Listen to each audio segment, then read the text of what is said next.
Udah, Mas. Sudah, siap-siap mana? Oke.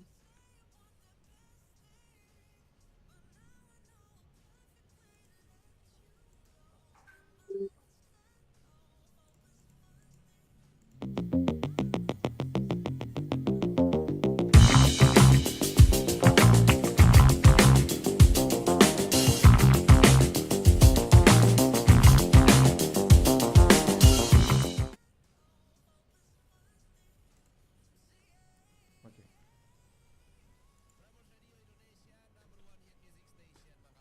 Oke, tadi bumpernya nggak kedengaran ya. Padahal kita mutar bumpernya nih, Mas Ahmad Munzizun, ya, yang sekarang Oh, eh, live dari Kentucky, Amerika Serikat. Selamat pagi, Mas. Selamat malam ya, waktu Amerika. pagi ya selamat malam juga di sini. Ya, ya. Di Makassar saat ini hari ini pagi ini hari Jumat tanggal 14 Juli 2023. Di Kentucky hari Kamis malam ya, Mas Ahmad. Kamis malam betul, Mbak Ana. Ya, Kamis malam tanggal 13. Jadi malam Jumat di Kentucky saat ini Amerika. Apa kabar Mas Ahmad? Kabar baik, alhamdulillah. Ya, terima kasih ya Mas untuk waktunya. Waduh, saya dan kami semuanya di Makassar nih merasa sangat ini ya mengapresiasi waktunya untuk bisa meluangkan waktu sedikit. Saya yakin hari ini juga Mas Ahmad pasti banyak kesibukan, baru pulang kerja mungkin ya.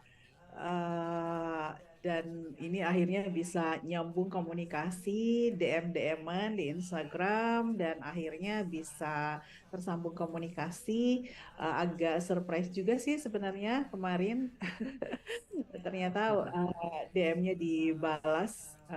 Terima kasih banyak ya Mas Ahmad untuk semua respon positifnya. Saya Silvana atau biasa dipanggil Ana saja yang hari ini kita akan sama-sama diskusi dan di Zoom juga bergabung teman-teman dari Bisnis Strategik Unhas ya S2 yang ini di sela-sela teman-teman lagi pada sibuk ujian, ada ujian hasil dan ujian tutup dan ini hari ini diskusinya pasti akan sangat bermanfaat buat kami semuanya di Makassar khususnya karena kalau kita lihat apa yang disampaikan oleh Mas Ahmad pada saat penobatan gelar doktornya di North Carolina University kemarin itu memang cukup inspiratif dan Mas Ahmad waktu itu tahu nggak sih atau merasa nggak sih bahwa pidatonya saat itu memang dipersiapkan atau memang itu muncul secara secara responnya saja begitu Mas Ahmad atau bisa menyapa dulu Mas Ahmad buat kami-kami yang ada di Makassar di Indonesia saat ini yang nantinya juga akan melihat lagi rekaman ataupun tayangan dari diskusi kita di pagi ini. Silakan Mas. Baik, terima kasih Mbak Ana dan Smart City Makassar. Satu kehormatan buat saya pribadi Ya. diundang di acara ini di mana saya insya Allah bisa sharing sedikit tentang pengalaman saya. Mudah-mudahan ini juga bisa bermanfaat. Uh, Izinkan saya menyapa semua teman-teman yang baik sekarang sedang hadir secara live, Ya. menonton secara live, maupun yang menonton nanti akan menonton rekamannya. Eh, Terkait tentang pertanyaan tadi tentang pidato saya waktu wisuda itu, memang itu sebetulnya saya tidak fully prepared. Eh, saya sempat mencoba untuk menulis skrip karena ya waktu itu saya coba agak nunda-nunda gitu. Oh, Nanti jadi saya tunda-tunda untuk persiapin skripnya gitu. Jadi sampai kemudian udah pergi ke North Carolina, nyampe di Raleigh beberapa hari sebelum hari habis wisudanya, ya. udah ketemu teman, kemudian foto-foto dan segala macam, akhirnya ketunda-tunda mulu. Akhirnya saya persiapin skrip sebetulnya akhirnya nggak berencana persiapin skrip, tapi paling tidak saya menulis sesuatu. Nah, jadi begitu selesai saya tulis sebelum wisuda itu, jadi ada dua wisuda. wisuda Oh, pertama ya sebelum berangkat ke situ, yang di tingkat universitas. Saya tulis sekitar ya satu paragraf lah. Kemudian habis itu eh, siang nggak sempat makan siang, kemudian ini agak pontang-panting gitu ngurus segala macam. Saya sempat tulis juga di jalan gitu, karena sama teman. ya, Saya ketik di HP, di note gitu.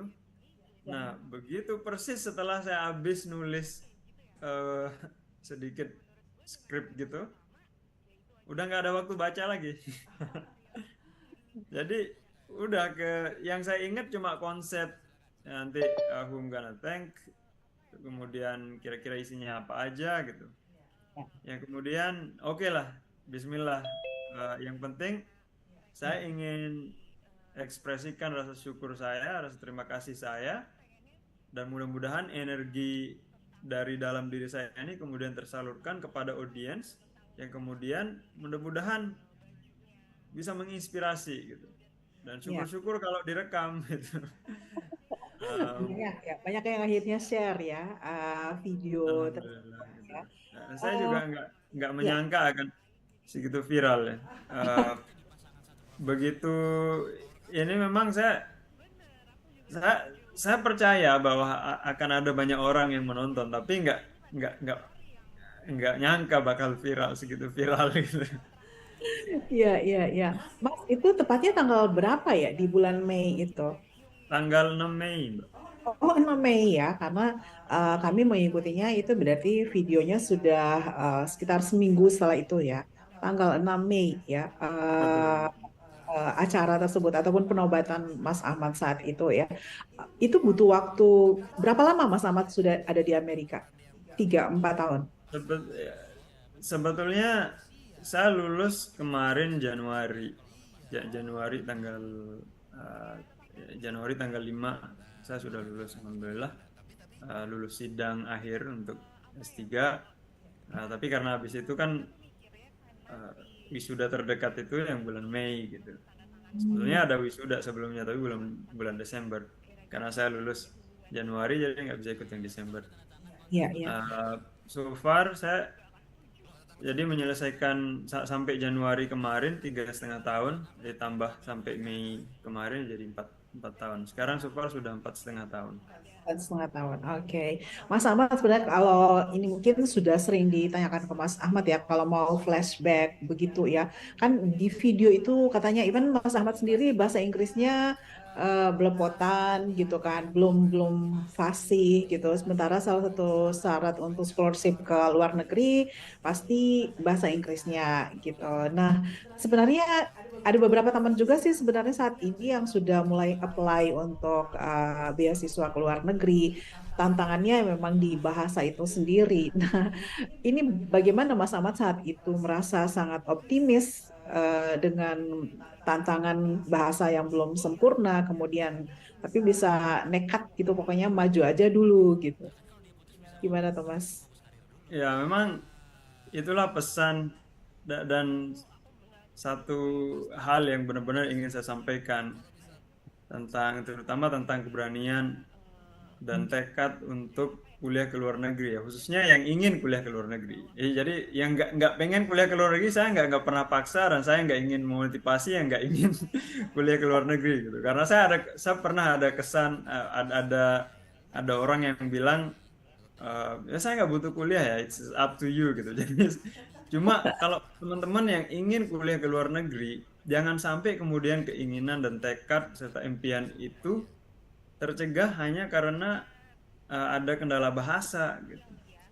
Nah, saya memang ada kendala bahasa waktu itu 2014 saya ingin kuliah ke Australia dan saya camkan dalam pikiran saya gitu dalam alam bawah sadar saya malah gitu. Jadi kayak seolah saya nggak ada pilihan kecuali kuliah ke Australia.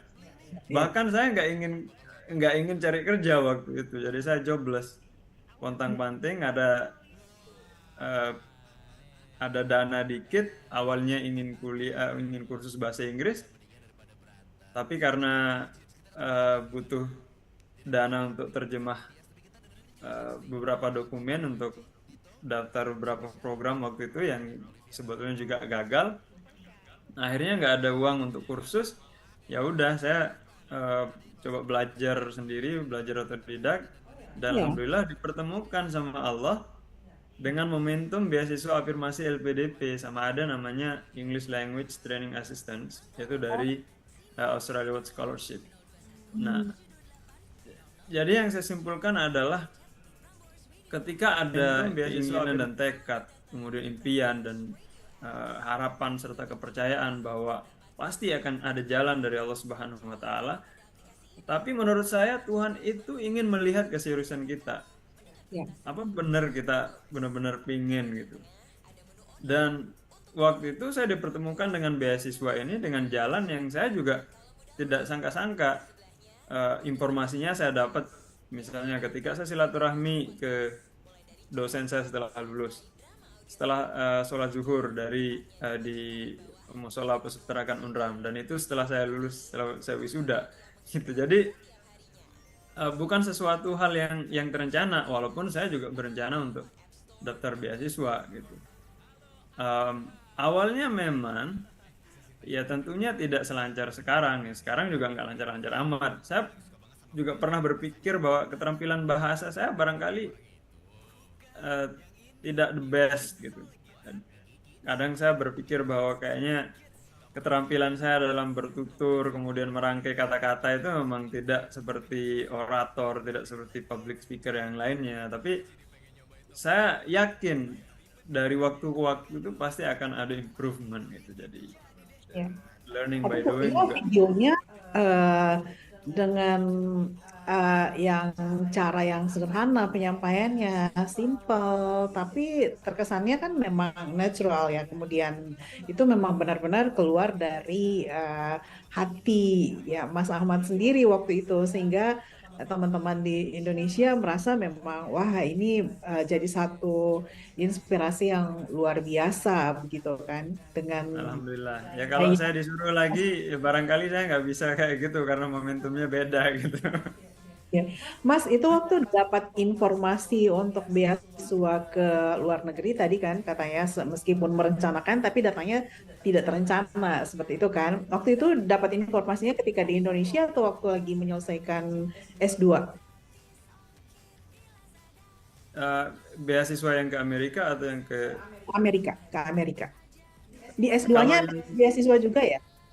I was talking about yang S2 tadi yang Oh, apa yang S2. Oke. kalau yang ke Amerika itu saya sudah tahu sebelum ini, Oh, cuma itu juga ajakan teman gitu. Jadi makanya saya benar-benar mengapresiasi kehadiran teman-teman, ya. eh, orang-orang yang mendukung saya di sekeliling saya, Hmm. karena banyak hal, banyak life decision, eh, Ya. apa yang saya putuskan ke depannya itu banyak tergantung juga dari saran dari teman-teman, kemudian bantuan dari teman-teman. Termasuk untuk yang berangkat S3 ini, jadi ada teman yang eh, waktu itu kuliah juga di Australia, Ya. eh, sering belajar sama dia. Saya juga kalau lagi ini ada program yang sama sering diingatkan kalau nunda-nunda gitu. Terus ini bahkan saya pernah dikurung karena dikurung di apartemennya karena proposal saya nggak jadi-jadi. Akhirnya saya dikurung sampai jadi 2 hari gitu. Nah, teman itulah yang kemudian ngajak saya daftar Fulbright ini gitu, karena Oh, kita gitu. udah sama-sama Oh, lulus, S3 ini lulus Fulbright. gitu. Betul betul. Ya, Jadi oke. gitu sih. Ya, eh, mengapa pilihannya itu ya, peternakan ya kalau nggak salah. Iya, peternakan. S2 juga Fokusnya peternakan ya. di equine science itu, Oke. ilmu ya peternakan kuda lah, ilmu tentang kuda. Itu dari S2 juga ngambil S1, S2 memang secara linear ngambil itu peternakan. Kalau S1-nya ilmu produksi ternak tuh. Oh, S2-nya sudah menjurus ke yang tentang kuda, kemudian S3-nya juga tentang kuda. hmm. Kok kuda ya, Mas Ahmad? Betul betul. Ya, Ya, ya karena memang dari kecil saya oke. banyak berinteraksi dengan kuda, banyak melihara kuda, jadi inspirasinya dari situ. Oh, Saya ingin ya berterima kasih lah dengan hadirnya cerita hidup yang seperti itu gitu. Jadi ya. saya nggak terlalu pikirkan, I didn't really care about how much money I could make in the future. Ada yang profesor yang bilang Iya, itu dia. Ini kurang familiar ya, kuda ini mungkin bukan kalau. bukan komoditi utama di Indonesia gitu. Ngapain ambil kuda gitu? Nah, Ya saya ya. bilang this is what I want to study gitu. Iya, iya, iya kan, benar-benar kalau dilihat dari pemikiran sebagian orang mungkin ada hal seperti itu kan bilang kok ngambil kuda ya, itu kan sesuatu yang mungkin kurang itu memang benar kurang mendatangkan banyak penghasilan seperti itu, kurang familiar gitu kan, bukan suatu Betul, betul. ternak yang utama misalnya kayak gitu ya di Indonesia Mas Selamat. Jadi mungkin kalau buat kami nih ya, yang belum pernah merasakan untuk hidup dan tinggal di luar negeri dan kemudian sedang berencana juga untuk ya siapa tahu teman-teman bisa mendapatkan kesempatan untuk belajar di luar negeri, hal yang ya ini pertanyaannya sangat itu ya common untuk pertanyaan bahwa ya nanti di luar negeri akan bagaimana ya kitanya gitu, adaptasi dan lain sebagainya. Karena Mas Ahmad sendiri kan ini dari sudut pandang Mas Ahmad sendiri karena yang memang sudah bercita-cita dari awal, kemudian akhirnya terbuka kesempatan. Kan Mas Ahmad sendiri pasti punya preparation ya yang sebelum harus berangkat itu, meskipun belum tahu nih jadi berangkat apa enggak nih gitu. Ya sebetulnya jangan dipikirkan terlalu kompleks gitu. Sebetulnya simple aja gitu. Jadi uh, the things that make life easier gitu adalah terhubungnya kita dengan komunitas-komunitas. Oh, Jadi begitu kita ke luar negeri, itu automatically kita pasti terhubung dengan teman-teman Indonesia yang di situ. Baik mahasiswa Indonesia maupun para residents. Jadi orang-orang Indonesia yang sudah menetap di sini atau sudah tinggal lama. Kemudian yang kedua, ada komunitas muslim gitu, yang bagi yang muslim. Kemudian di kampus ada komunitas ya paling tidak orang-orang yang di departemen kita, atau kadang-kadang kita juga ketemu sama mahasiswa-mahasiswa lain di acara-acara tertentu. Biasanya ada acara orientation day, acara orientation week, kemudian di situ kita coba berinteraksi dengan mahasiswa yang lain. Ternyata misalnya ada mahasiswa lain yang juga punya kegiatan yang kesukaan yang sama misalnya gitu. Things like that. Jadi the fact that kita bisa terhubung dengan orang-orang di situ.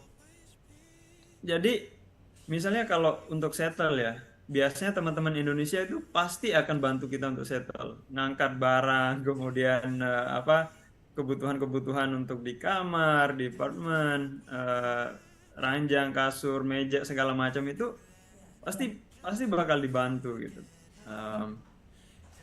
Walaupun kita juga nggak perlu expect mereka untuk bantu, tapi yang saya maksud adalah terkoneksinya kita dengan orang-orang ini, kemudian membuat tempat itu seolah kita sudah tinggal lama di situ gitu. ya, sounds good. Jadi itu masalah sosial lah.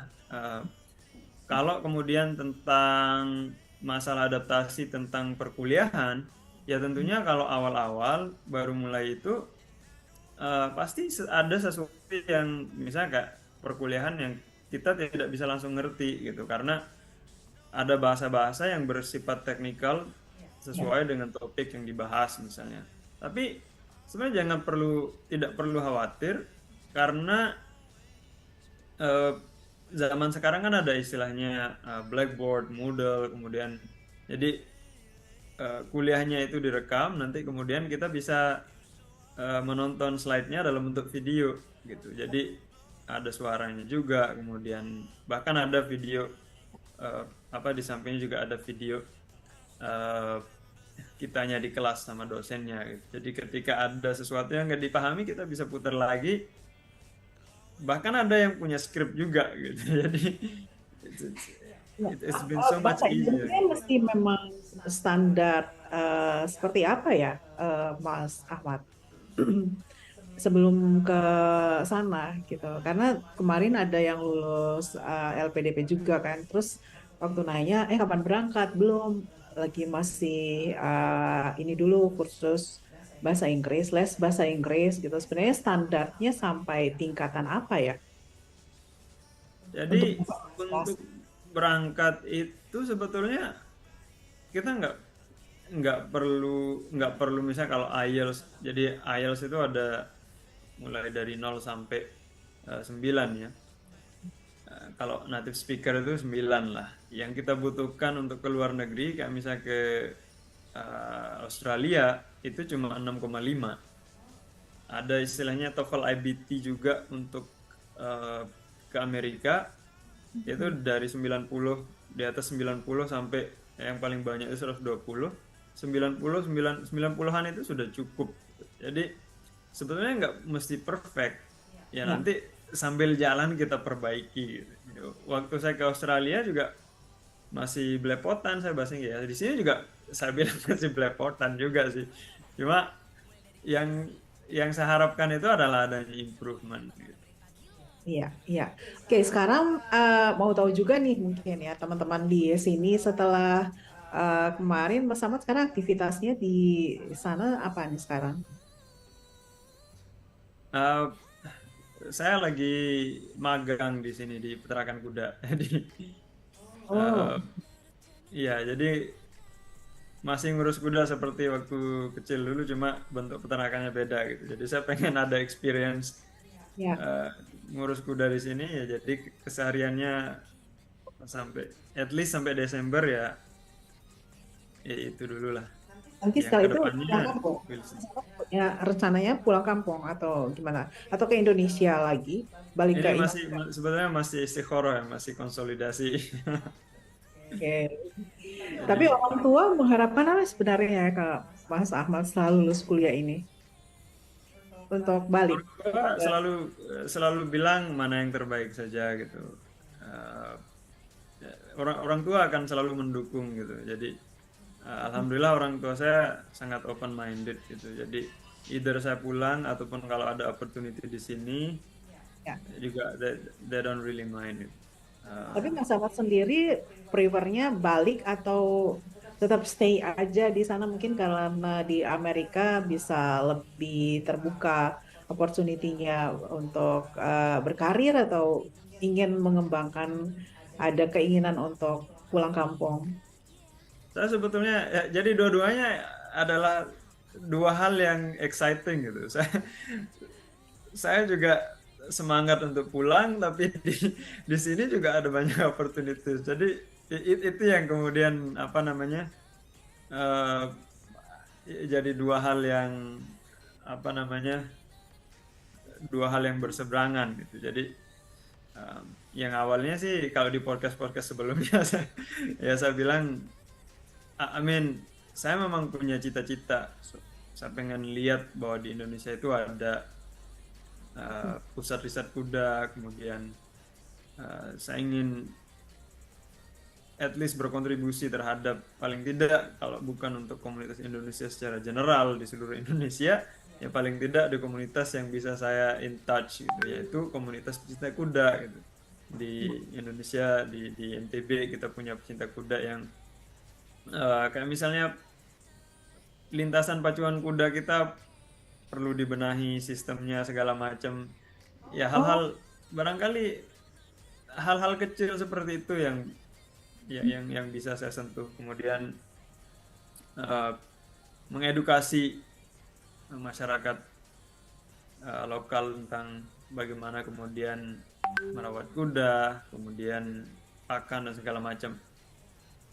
Yang masalah karir itu juga satu hal yang apa namanya saya masih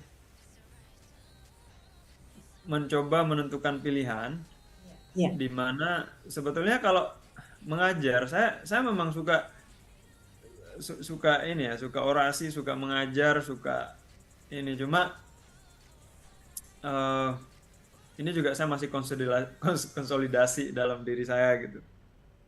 Apakah saya akan ambil path itu kemudian dan fokus di situ, ataukah saya yang kemudian akan menjadi orang yang lebih lebih apa namanya lebih bebas untuk kesana kemari gitu. Iya.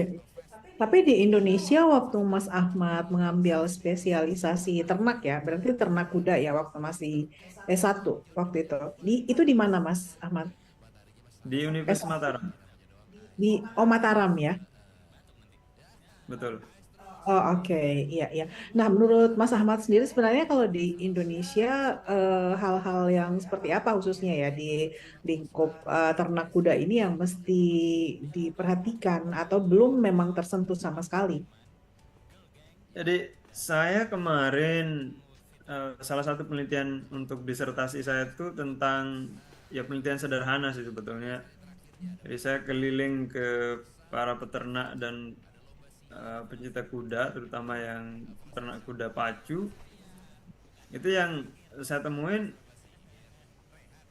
mereka itu nggak ada yang ngasih pakan eh, misalnya kalau dari segi pakan ya nggak ada yang kasih pakan itu pakan yang sudah terhitung ini kudanya nanti dapat berapa kuda kayak Oh, misalnya protein apa mineral segala macamnya apa kayak misalnya awareness tentang pentingnya mineral kemudian garam dan itu sama sekali tidak saya temukan di situ. oke. Em, kemudian eh, misalnya tentang horse welfare, ya welfare ya tentunya pastinya mereka concern juga sih. Jadi ya tentunya mereka juga menginginkan kudanya happy, kudanya ini gitu. Cuma eh, perlu kita kayak kembangkan misalnya ada standar-standar tertentu yang kemudian menjamin kesehatan dan kesejahteraan kuda dan Iya. tentunya juga keamanan ya.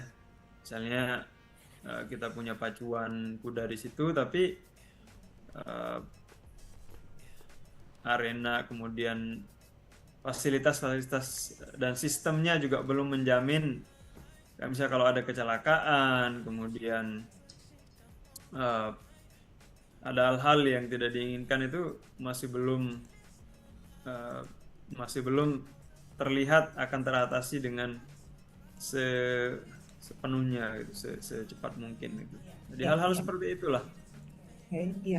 Dan sebenarnya kalau dilihat dari kalau di Mataram ya, Mataram memang populasi kuda mungkin lebih banyak di sana ya, Mas Ahmad ya, dibanding wilayah di Indonesia lainnya ya. Tapi Di kalau yang NTB, NTT ya. Kalau di NTB ya Sumbawa pastinya lebih lebih banyak ya. banyak ya, Em, kemudian di NTT, di Sumba tentunya. ya.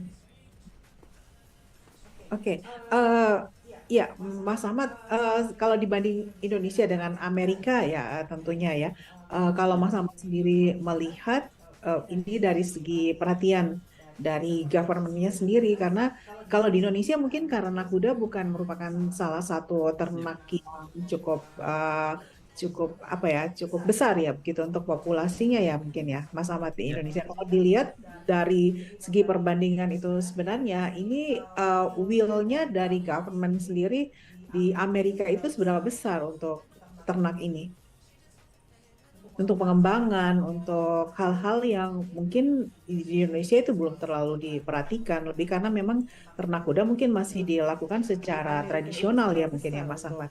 Ternak. Betul. Jadi memang kalau di Amerika ini juga ada involvement para donatur, involvement orang-orang kaya juga ya. Oh, Em, dulu satu hal yang misalnya berbeda dari Indonesia juga, misalnya kalau di Amerika, di sini horse slaughtering house, rumah potong kudanya itu semua sudah ditutup sejak 2007 atau 2009 gitu. Jadi sudah nggak boleh ada pemotongan kuda lagi di kuda ya. sini. Karena Oh, kuda itu dianggap sebagai companion animals, kayak misalnya anjing, kucing, ya. pets gitu. Em, jadi seolah haram kalau untuk potong kuda di sini gitu. Walaupun itu juga menuai ada banyak masalah kayak misalnya unwanted forces, kemudian kuda-kuda yang diterlantarkan karena memang eh, nggak bisa afford lagi untuk memelihara gitu dan seterusnya. Tapi ya paling tidak itulah yang bisa di highlight. Kemudian eh, mereka juga punya regulasi. Jadi Oh, ada regulasi di masing-masing komunitas. Itu misalnya ada komunitas kuda thoroughbred. Jadi setiap breed itu ada ininya grupnya, kayak misalnya thoroughbred horses, kemudian quarter horses. Jadi gimana gimana caranya supaya tetap terdaftar sebagai kuda thoroughbred, kuda quarter horses, American quarter horses. Industrinya juga sangat besar gitu, dan industri-industri ini mereka punya standar-standar yang ketat, kayak kayak misalnya industri breeding ya. Breeding industrinya kuda itu itu gimana. untuk lebih memanfaatkan populasi ataupun ternak ini untuk apa ya, Mas? Untuk pacuan atau untuk hal lain? Ada ini untuk eh, untuk pacuan. Jadi kalau thoroughbred horses itu Ya. nanti jadi apa, industrinya sangat sangat apa, unexpected kayak unbelievably big gitu. Jadi eh, sebagai contoh misalnya kuda-kuda yang juara ini biasanya akan jadi stallion, akan jadi stud nanti.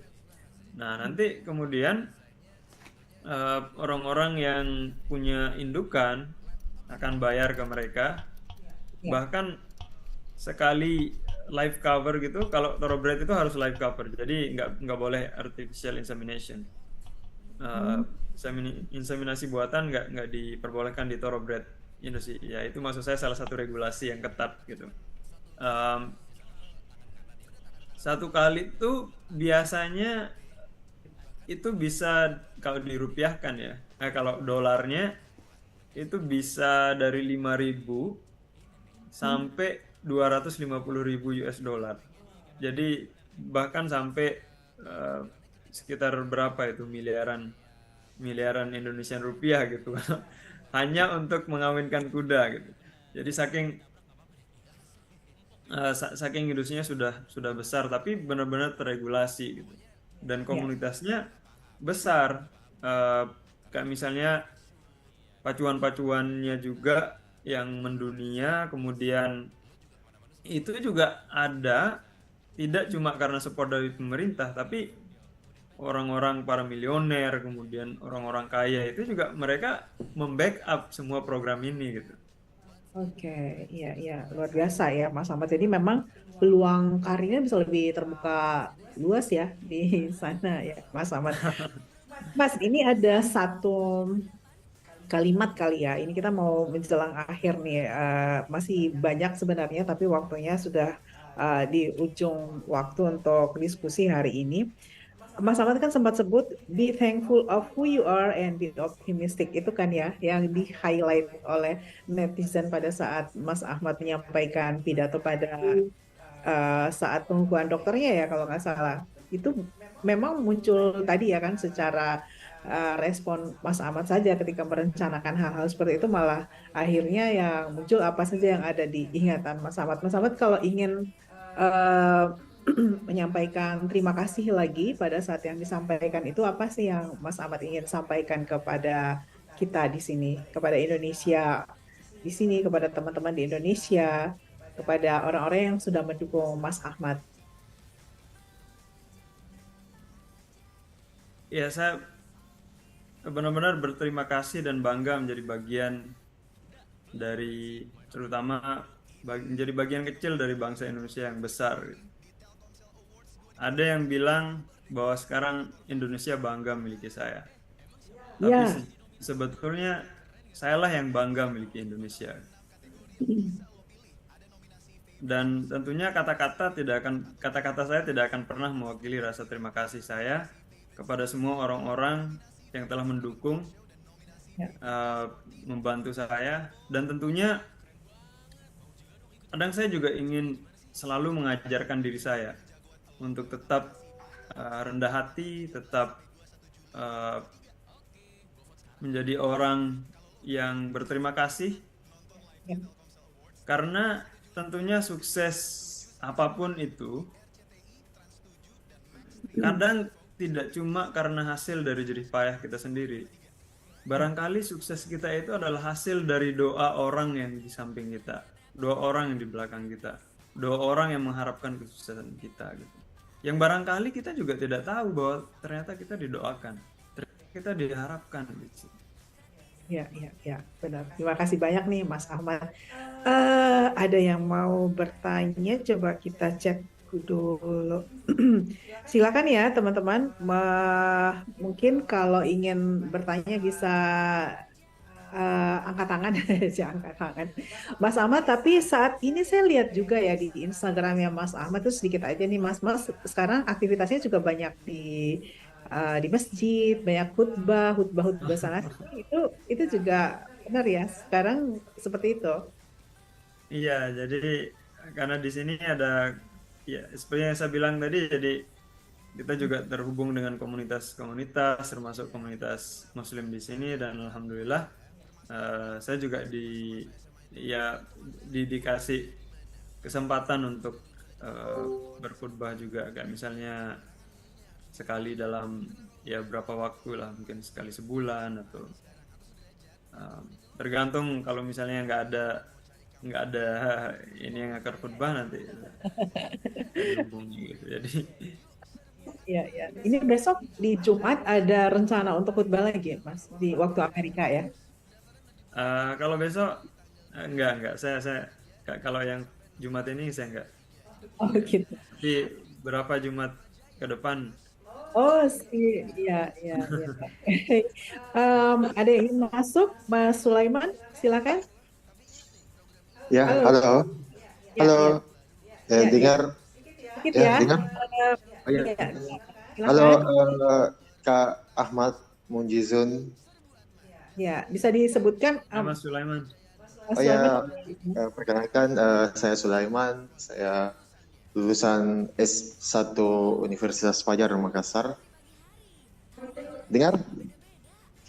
Ya, Iya silakan. Mas Sulaiman. Iya. Ini Mas, saya mau bertanya.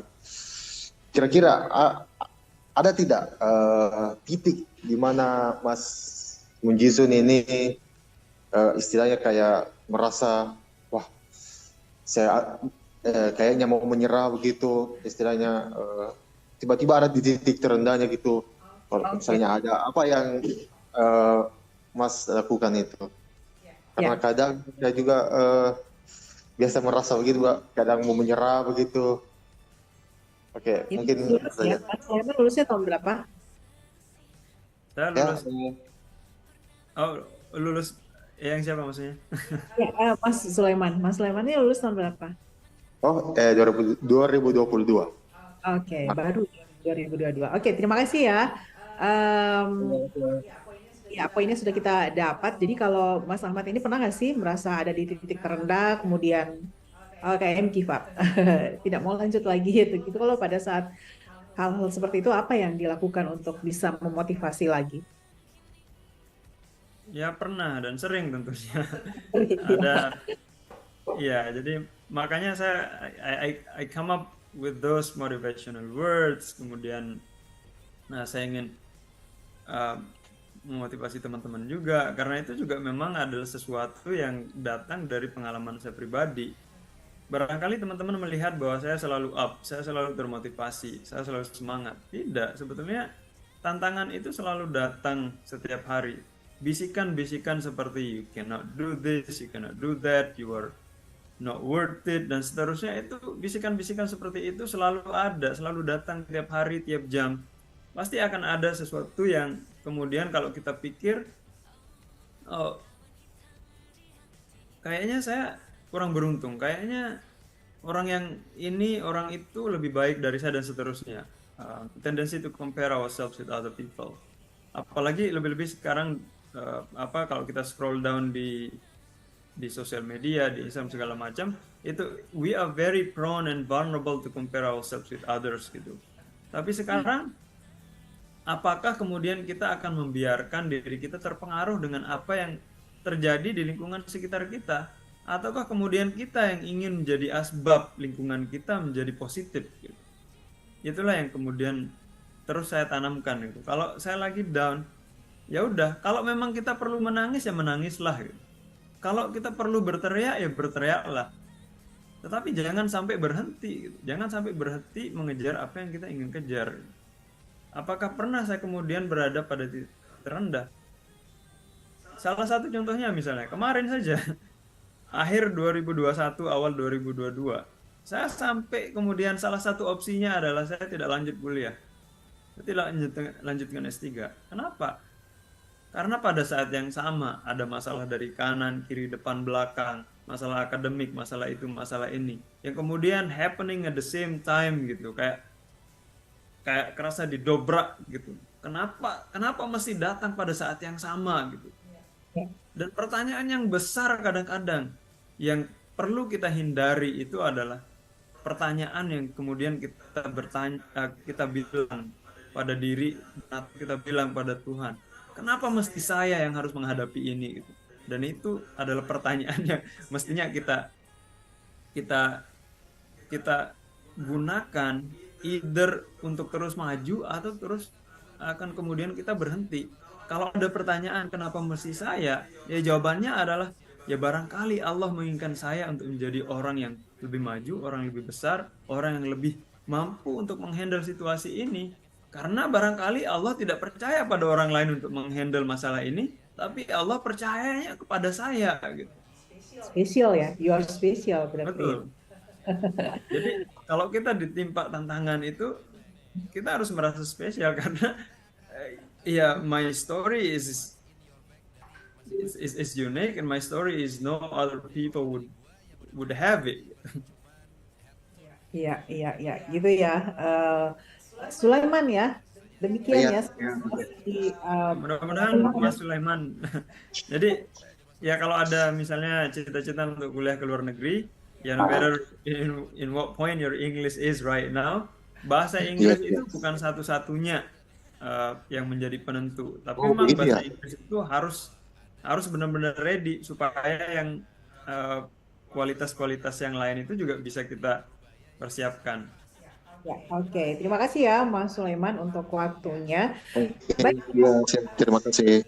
Ya, kita sudah di penghujung acara diskusi kita di pagi ini. Kami berharap sih nanti ke depan bisa ada diskusi-diskusi lagi lanjutan, atau mungkin Mas Ahmad bisa ngasih kami lagi quotation untuk lebih memotivasi anak muda atau para muda di Makassar ini yang ingin melanjutkan sekolah atau ingin memotivasi dirinya sendiri ya. Jangan lupa ya untuk Smart City People bisa ke akun Instagramnya Mas Ahmad ya, Pak Ahmad_Munzizun ya kalau nggak salah untuk Instagramnya. Karena saya juga melihat beberapa waktu terakhir ini memang cukup bisa memotivasi diri. Baik, Mas, di akhir ini kebersamaan kita mungkin Mas Ahmad ada pesan lagi kepada kami semuanya yang sedang menyaksikan atau nanti juga akan menyaksikan perbincangan ataupun diskusi kita di pagi ini. Silakan, Mas. Barangkali yang ingin saya katakan di akhir perbincangan ini adalah bahwa ketika kita punya impian, hadirkan Tuhan di situ, hadirkan Allah di situ, supaya kita bisa percaya. At the same time kita merasa bahwa kita tidak punya apa-apa, kita tidak ada apa-apanya dibandingkan semua ini. Tapi yang maha mampu itu adalah yang kemudian akan memampukan kita sampai pada titik itu. Jangan sampai kemudian kegagalan kita di masa lalu itu membuat kita terus percaya bahwa kita di masa depan dan sekarang justru juga tidak akan bisa melakukan hal yang sama. Yakinlah bahwa kita terus berproses, kita terus menjadi lebih baik, dan dengan terus berproses dan berkapasitasi, insya Allah hal-hal yang tidak bisa kita lakukan sebelumnya dan tidak bisa kita gapai sebelumnya, insya Allah akan menjadi bisa, dan insya Allah hal-hal yang kita impikan akan terwujud menjadi nyata. Mudah-mudahan Allah Subhanahu wa Ta'ala memudahkan langkah kita semua. Amin. Terima kasih banyak Mas Ahmad ya untuk waktunya dari Amerika, Kentucky, Amerika di malam Jumat waktu Kentucky dan di Makassar hari Jumat pagi jam 9.10 ini kita sudah menyelesaikan diskusi inspiratif di hari ini. Kami sangat berterima kasih. Salam dari semua yang ada di Makassar untuk Mas Ahmad sehat selalu terus memberikan Amin. inspirasi dimanapun berada ya Amin. Mas. Amin. Ya, Ya, sampai terakhir jumpa. saya ke Sulawesi waktu itu Oke. 2000, ya pernah 2018 alhamdulillah. Oh, oke. Saat ini di Makassar lagi ada pertemuan pemerintah daerah, pemerintah kota seluruh Indonesia, APEKSI ke-16 yang hari ini penutupannya. Jadi lagi berkumpul sekitar 98 kepala daerah di seluruh Indonesia. Insya Allah. Hari ini ada penutupannya. Nanti kapan-kapan bisa ke Makassar lagi ya, Mas Ahmad, Insya kalau Allah. Insya Allah. ya bisa di sini ada salah satu daerah yang mungkin jadi penghasil ataupun ternak kuda yang banyak itu adalah di Kabupaten Jeneponto. Jadi kurang lebih 1 jam dari Makassar ya, 1 sampai 2 jam mungkin ya. Ya dari Makassar itu adalah sebuah kabupaten yang produksi ataupun populasi ternak kudanya lebih merupakan sentra untuk pengembangan kuda di Kota Makassar, di Sulawesi Selatan. Yang menarik insya Allah. Ya, Mudah-mudahan berkesempatan ke situ. ya, ya, ditunggu ya, Mas. Nanti kontak-kontakan kami di Smart City Makassar jika akan ke Makassar.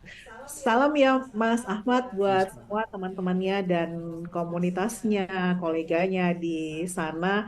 Dan semoga Mas Ahmad bisa tetap terus menginspirasi kami yang ada di Indonesia, Amin. khususnya di Amin. Makassar, Sulawesi Selatan. Terima kasih, Mas. Assalamualaikum warahmatullahi Terima kasih wabarakatuh. banyak Mbak Ana dan teman-teman semua. Waalaikumsalam warahmatullahi wabarakatuh. Terima Jadi, kasih. Terima kasih teman-teman yang ada yang mengikuti Zoom.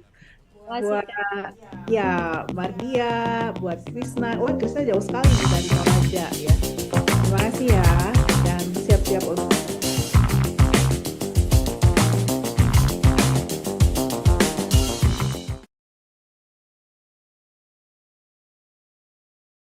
YouTube Smart City Makassar official nanti ya. Bisa ditengok lagi di sana. Baik, kita cukupkan sampai di sini. Saya Silvana Roslin Dugio. Selamat pagi. Assalamualaikum warahmatullahi wabarakatuh. Assalamualaikum warahmatullahi wabarakatuh.